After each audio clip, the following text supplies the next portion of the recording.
So the courier who had cheated death in the cemetery outside Good Springs cheated death once again, and the Mojave wasteland was forever changed.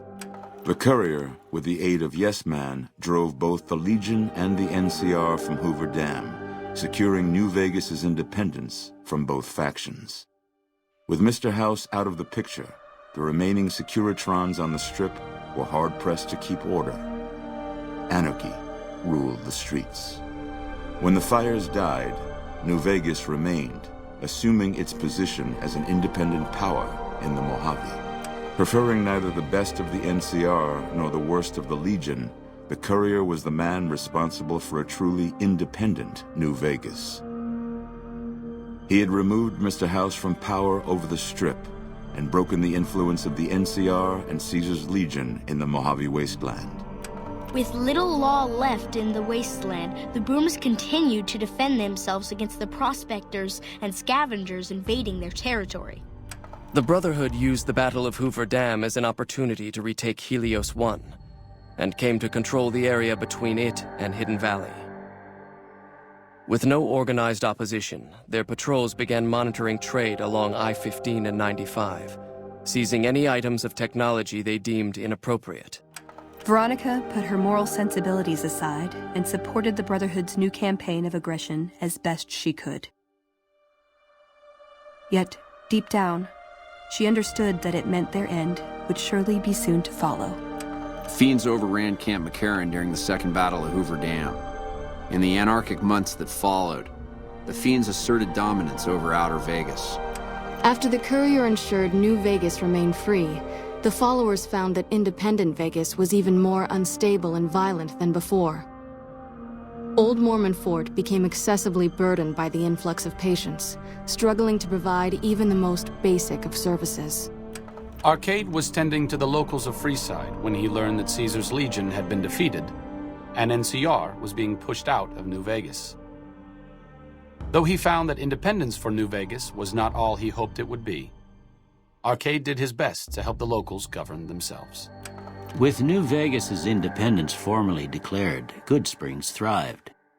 More travelers stopped by Good Springs on their way to and from the Strip, and the locals grew prosperous from the traffic. It took more time than anticipated for a cure for the Nightkin schizophrenia to be found, but in the end, it was beneficial to Jacobstown. The presence of the Nightkin leader, Keen, persuaded Nightkin from across the wasteland to make the journey to the town. Jacobstown prospered, becoming known as a fair, if somewhat intimidating, place for a trader to do business. Lily continued to take her medicine at half doses, and although she remembered her grandchildren, her mind remained muddled and confused. Eventually, she parted ways with the courier and traveled west, seeking the remnants of her past. The Kings retained their control of Freeside, and while they continued to favor the needs of locals, they tolerated the citizens of the defeated NCR. Revitalized by Violetta's brain, Rex eventually learned to balance the memories of his old life with Violetta's experiences among the brutal fiends. His mind had difficulty adjusting, but Rex eventually found peace with his new, more vicious self. Tired of waiting for the world to be done with him, Boon ventured into the wastes to make his own way out. Unable to clear his mind of the past, he was at last granted the death he'd awaited, bringing final rest to a life that had ended long ago. The NCR, battered by the loss of the dam, were unable to devote any troops to retaking the correctional facility from the Powder Gangers. As a result, Powder Ganger raids on caravans became an unfortunate fact of life in the Mojave for years to come.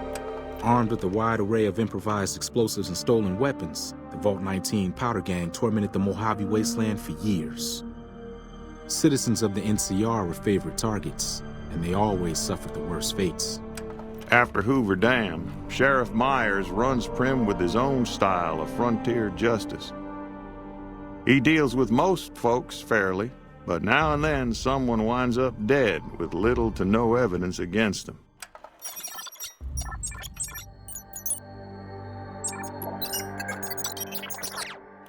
Despite distinguishing themselves during the Second Battle of Hoover Dam, The Rangers' victory was short-lived due to the courier's interference.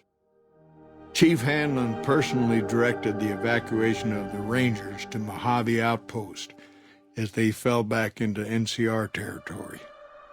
Bitter over the waste of life in the Mojave, Hanlon stepped down from his post. After a campaign in which he denounced Oliver's and Kimball's hawkish, imperialist ways, Hanlon was elected as the Senator of Reading. After their bold arrival at Hoover Dam, the remnants disappeared as quickly as they came.